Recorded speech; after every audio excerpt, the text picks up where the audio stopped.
subject of this tutorial is a warm-up that you can do using 5 positions of the major scale.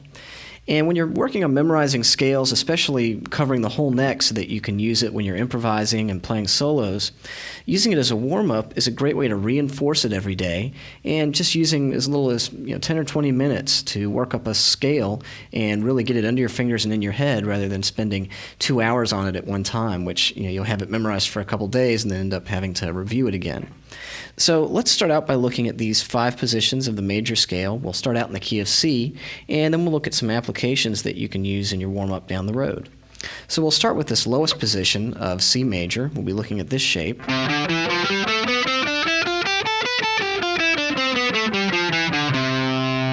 And so let's look at the fingering. I've got the 3rd fret and the 5th fret on the 5th string. And you want to try to keep your hand in a position that makes sense. So I'm using the 2nd finger and the 4th finger. Then the 2nd fret, 3rd fret, and 5th fret on the 4th string. And then the 2nd fret, 4th fret, and 5th fret on the 3rd string. Then you shift up 1 fret, and you're playing the 3rd fret, 5th fret, and 6th fret on the 2nd string. And then there's a stretch here. We've got the 3rd fret, 5th fret, and 7th fret on the 1st string. You can also stretch up 1 more fret to get back to the root on the 8th. So when you first start memorizing this scale, you want to be able to play that up and down, and if you can, use some alternate picking with your right hand as well, because that's a great habit to have in your right hand.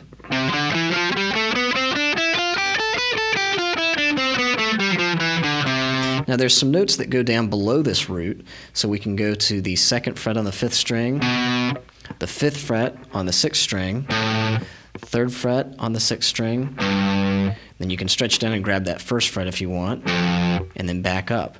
So if we were first learning this scale, a great thing to do is just start with this one position. This may comprise your whole warm-up on a given day if you're first learning it, and you just want to run it up and down, but always begin and end on the root. That'll keep you in control of where your key is and where your root note is.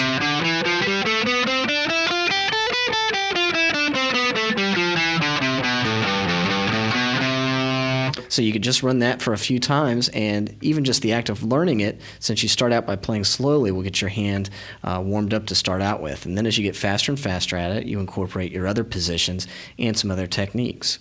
So in our next segment, we'll look at the remaining 4 positions and then some additional applications we can play using these same scale fingerings.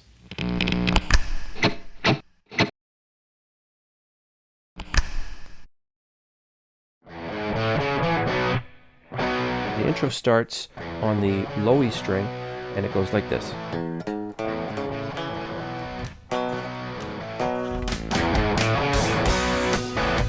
So then it's the B, A, and see I keep this B string ringing on the G